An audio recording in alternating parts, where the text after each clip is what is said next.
as we honor our game changers, we are expecting a very important game changer tonight. We, as an editorial board, decided to award Trayvon Martin with the Game Changers Award posthumously because this young man, through the loss of his life, has ignited a flame in the belly of this country.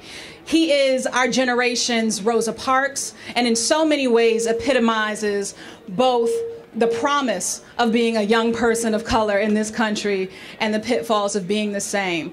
And so, because he has helped us experience new depths of engagement, excitement, concern, anger, is taking this country to a new level, it is our distinguished pleasure to be able to present a Game Changers Award on Trayvon Martin's behalf to his family, who we're expecting shortly.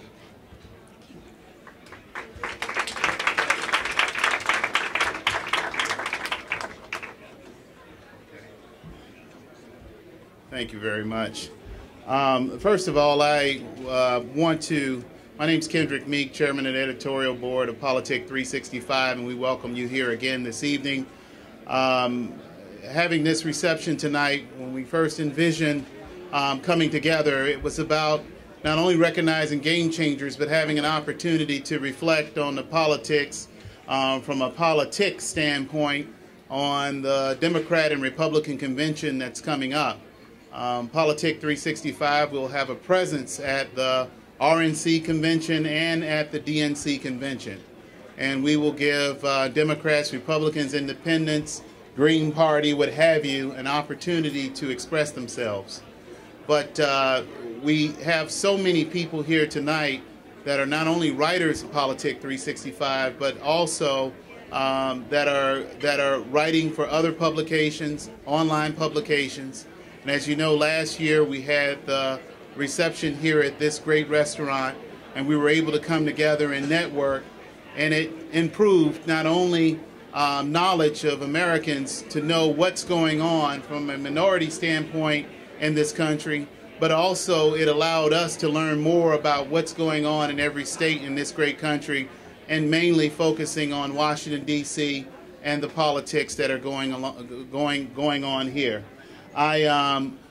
Just as our leader mentioned a few minutes ago, I'm from Miami, Florida, and I used to represent the district where Trayvon actually went to school. And we are honored tonight to recognize not only his memory, but also his family that has done an outstanding job in standing up on his behalf in his absence. Words are inadequate to even describe what it takes to work and minister to family members and hold up under the circumstances. But we recognize at Politic 365 that takes a great deal of courage. And as we go through this process of justice playing out its proper course, we want to not only hold up Trayvon's spirit in awarding him tonight, but also his legacy, his parents, family, extended family, and friends. So we would like at this time to bring up the Martin family and their legal team that's here.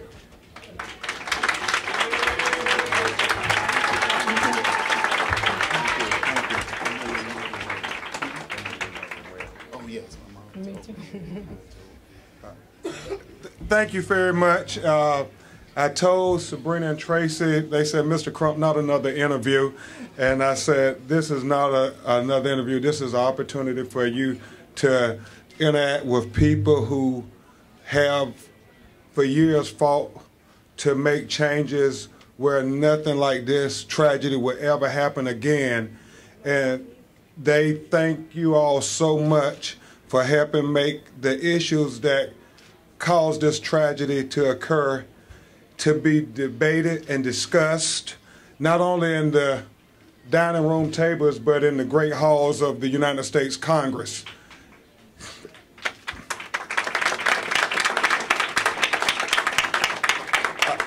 I certainly want to thank Political 365 for recognizing the legacy that Trayvon Martin has put forth on the world, that anytime any tragedy like this happens again, it won't be swept under the rug, because it is very clear to us as we stand here today, as each new revelation comes out, that had you all not stood up and stood your ground for Trayvon, he would have been swept under the rug like so many other Trayvon Martins that came before him.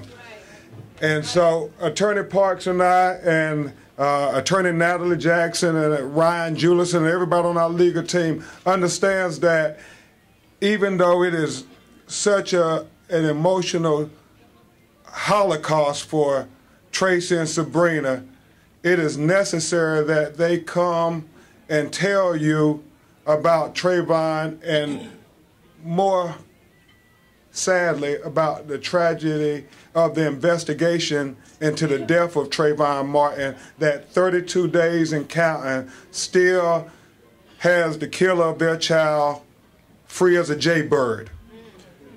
And so as I bring Miss Sabrina Fulton and Mr. Tracy Martin to say brief comments to you, remember that they are not public speakers. They didn't ask for this, and the only reason they're doing this because they know every interview gets them one step closer to justice.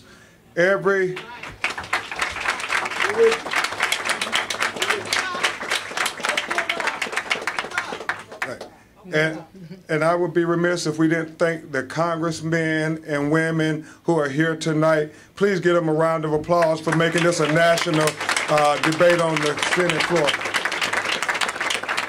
And so Sabrina Fulton and Tracy Martin would address you, and Attorney Parks may say a word, if that's okay. Yes, sir. Absolutely. And we may take one or two questions. First of all, I would like to say thank you for inviting us here. Thank you for your support.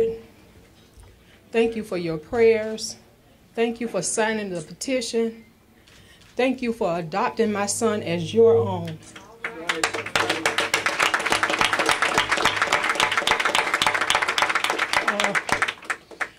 We started off fighting for justice for Trayvon.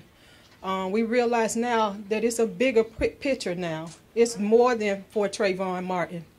There are other kids, there are other adults have been unjust done to, and we're going to keep up our fight. We're never going to stop. We're going to keep pressing forward.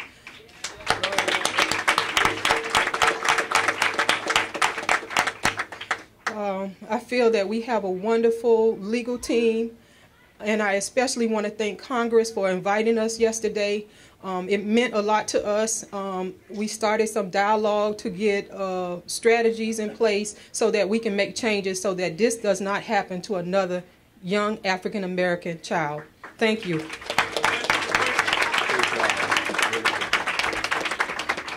Good afternoon. I'd just like to say thank you to our legal team, to all the politicians, to Reverend Al Sharpton, to Reverend Jackson, all the ministers across this nation, all the people that have stood behind us. As I said before, this is a very tough uphill battle. Our struggle continues, and without you guys to be our crutch, we wouldn't be able to stand right here today. We just like to say thank you from the bottom of our heart. Our family like to thank you all, and certainly from the bottom of my heart, I'd like to thank each and every one of you personally. Thank you. Thank you.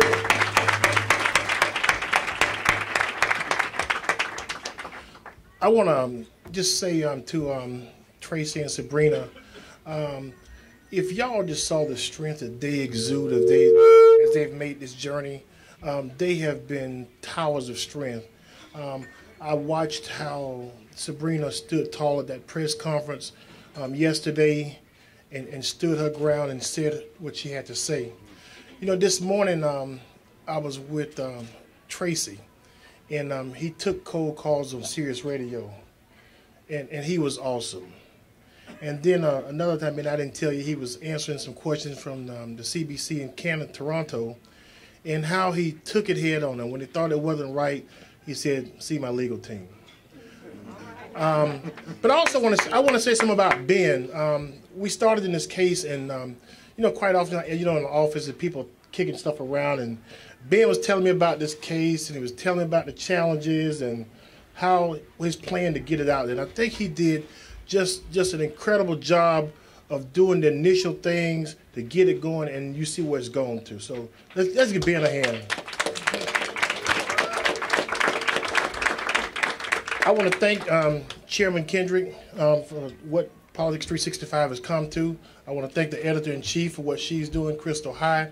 But I also want to thank, as African-American lawyers, we stand on the shoulders of giants. I want to just acknowledge two past presidents of the National Bar, Kim Keenan to the left. Kim, thank you. And Mike Rozier. Mike, thank you so much. Thank y'all. I want to say to our Congress people from Florida, and this is important, to all of you, and especially the people from Florida, Corrine Brown and Frederica Wilson. What you all did in the federal response to this matter from what the administration did was phenomenal. Please know, you may not know all the details of it, but I want you to know the administration made a very clear statement to this family, and we're quite appreciative. Thank you so much.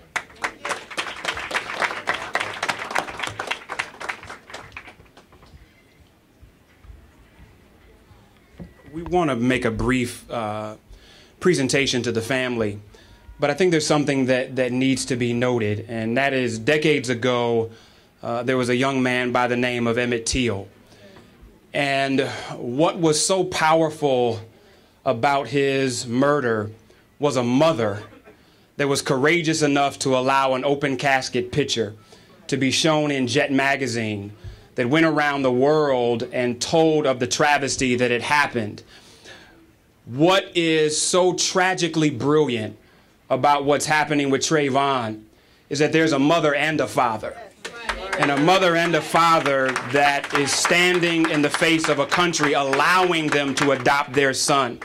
And so we say thank you for the strength that they've shown, but we're saying thank you, too, to showing a new picture of what the black family who is willing to defend their son looks like. And so we thank you so much for what you've meant to an entire country. Thank you. On behalf of Politics 365, it is our privilege, our humble privilege, to present the both of you with this tribute to your son. Here you go, that's for you. And to assure you that, like we intend to do with all of our game changers, we will continue to amplify the story of Trayvon Martin. His name will not be forgotten. Politics 365 will be the premier source of information related to this case on an ongoing basis. And you have our undivided attention, our absolute support, and we will be here for you in all that we can do in supporting you, in supporting this cause. Trayvon, both of you, truly game changers, and we thank you for being here tonight. Thank you.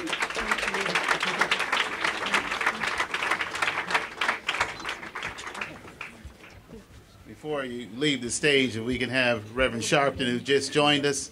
If you wish to make some comments, sir, you can at this time. I think we would like to hear some comments from you. How about that?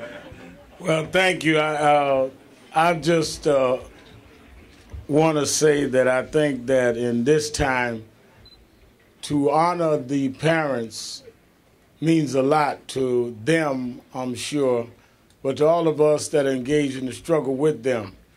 As has been my experience, every time you fight a case, they try to smear the victim so that the one that ought to be the focus can escape through the smoke. No parent plans to be the parents of a victim. There's no preparation for what they're going through. But the light that they can get in the darkness is for people like you to honor them and to help bear their pain. They have the worst kind of attack you can have, and that is to see your child killed, and then they try to kill his reputation when he can't even speak for himself. And to try and, on top of the pain they already have had to bear as mother and father, now have to defend a son that should have never been taken from them is something almost unbearable. So I know when we were talking about this award and they're coming, I told them I would be in D.C. with them today because I knew how important it was to them. And then there are two lawyers, and Ms. Jackson, who's a lawyer in Florida. These lawyers have really been the first line of defense. They're real stormtroopers, Brother Crump and Brother Parks, and they are probably the most effective lawyers I've seen since Johnny Cochran, and I worked with Johnny. And so I'm not just talking. Johnny and I did Abner Louima and others together, and they're good. But they chose to be lawyers. I chose to be a civil rights leader. We chose our field. These parents didn't choose to do this.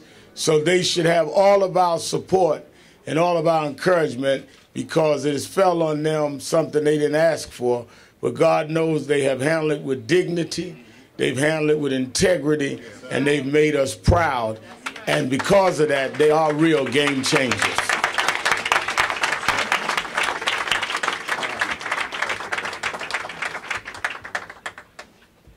We also have Madam Chairman from the NAACP. Please join, please, Madam Chair. Please, please. Thank you so much. I'm very pleased as well to be honored tonight as a game changer, and want to say to the family and to echo the words of Reverend Sharpton, every time I have seen you in the press and on interviews, you have made me proud. I'm a native Floridian, and when I think about Trayvon and what happened to him and what has happened in the South, the largest region of the NAACP and black folk in America, we have to stand up and speak with one voice that the perpetrator of this crime, one, must be arrested, must be arrested. And an investigation, a thorough and full investigation must take place.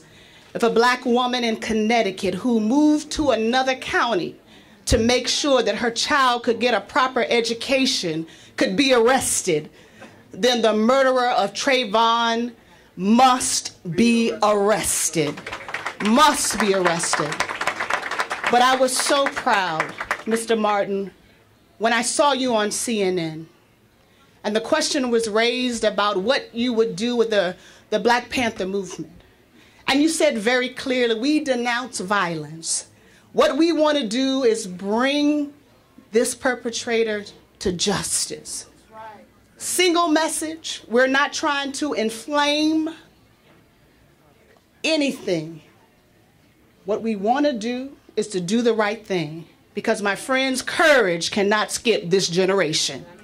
We must stay on message, stay focused, and never forget that Trayvon is in the legacy of millions of black men walking in neighborhoods and communities across this nation.